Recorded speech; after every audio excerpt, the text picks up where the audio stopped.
ನಮಸ್ತೆ ಸ್ನೇಹಿತರೆ. ನಾನಿವತ್ತು ಹೋಗ್ತಾ ಇರುವಂಥದ್ದು ಒಂದು ಮಠಕ್ಕೆ.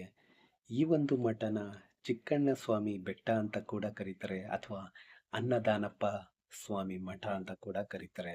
ಈ ಒಂದು ಮಠಕ್ಕೆ ಹೋಗುವಂಥ ರಸ್ತೆಯಲ್ಲಿ ನಿಮಗೆ ಸಿದ್ದಪ್ಪಾಜಿ ದೇವಸ್ಥಾನ ಕೂಡ ಸಿಗುತ್ತೆ. ಇದನ್ನ ನೋಡ್ಕೊಂಡು ಕಾಲ್ದಾರಿಲಿ ಈ ಮಠಕ್ಕೆ ಹೋಗ್ಬೇಕಾಗುತ್ತೆ. ಇದೇ ನೋಡಿ ಆ ಒಂದು ಮಠ. ಈ ಒಂದು ಮಠ ಎತ್ತರವಾದ ಒಂದು ಗುಡ್ಡದ ಮೇಲಿದೆ. ಅದನ್ನ ಬೆಟ್ಟ ಅಂತ ಕೂಡ ಕರೀಬೋದು. ಯಾಕಂದ್ರೆ ಊರಿನ ಮಧ್ಯಭಾಗದ ಒಂದು ಬೆಟ್ಟದ ಮೇಲೇನೆ ಈ ಒಂದು ಮಠ ಇದೆ.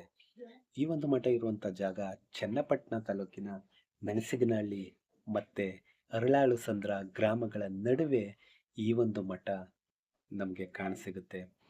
ಈ ಒಂದು ಮಠ ತುಂಬಾನೇ ಸುಂದರವಾಗಿದೆ. ನೋಡೋದಕ್ಕೆ ಪ್ರಶಾಂತವಾಗಿದ್ದು ತುಂಬಾ ಶಾಂತವಾಗಿದೆ. ಇಲ್ಲಿ ನಿಮ್ಗೆ ಧ್ಯಾನ ಮಾಡೋದಕ್ಕೆ ಅಥವಾ ಮನಃಶಾಂತಿ ಬೇಕು ಅಂತ ಯಾರು ಬಯಸ್ತೀರಾ ಅಂತವ್ರಿಗೆ ಮಾಡಿಸಿದಂತ ಜಾಗ ಇದಾಗಿದೆ ಅಂತ ಹೇಳ್ಬೋದು. ಯಾಕಂತ ಹೇಳಿದ್ರೆ ಇದು ತುಂಬಾನೇ ನಿಶ್ಶಬ್ದವಾಗಿರುವಂತ ಜಾಗ. ಇಲ್ಲಿ ಯಾರು ಬೇಕಾದ್ರೂ ಎಷ್ಟೊತ್ತು ಬೇಕಾದ್ರೂ ಧ್ಯಾನ ಮಾಡೋದಕ್ಕೆ ಜಾಗ ಕೂಡ ಈ ಒಂದು ಜಾಗದಲ್ಲಿದೆ. ಅಂದಹಾಗೆ ಇಲ್ಲಿ ಚಿಕ್ಕಣ್ಣ ಸ್ವಾಮಿ ಅವರು ತಪಸ್ ಮಾಡಿದಂತ ಗುಹೆ ಕೂಡ ಇದೆ. ಅದೇ ನೋಡಿ ಈ ಒಂದು ಗುಹೆ. ಬನ್ನಿ ಆ ಗುಹೆಗೆ ಹೋಗೋಣ.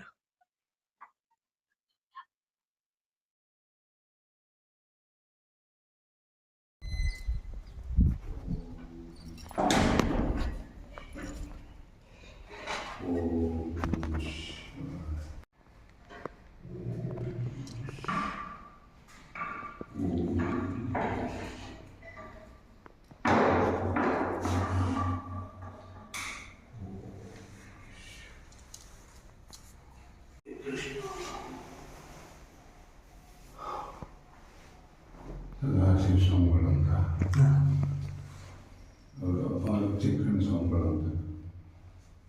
ಇವರು ಸದಾಶಿವ ಸ್ವಾಮಿಗಳು, ಅವರು ಚಿಕ್ಕಣ್ಣ ಸ್ವಾಮಿ. ಅವ್ರು ಇಲ್ಲಿ ತಪಸ್ ಮಾಡಿದ ಜಾಗನ ಇದು.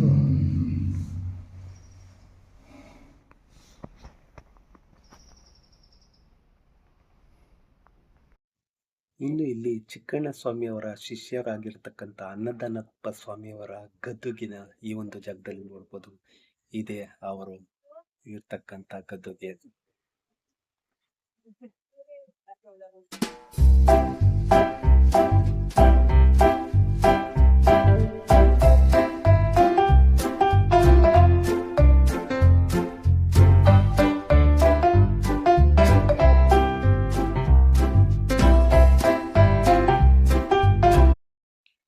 ಇನ್ನು ಈ ಒಂದು ಜಾಗದಲ್ಲಿ ಈ ಒಂದು ಮಠನ ನೋಡ್ಕೊಂಡು ಇಲ್ಲೇ ಒಂದು ಫ್ಯಾಮಿಲಿ ನೆಲೆಸಿದೆ.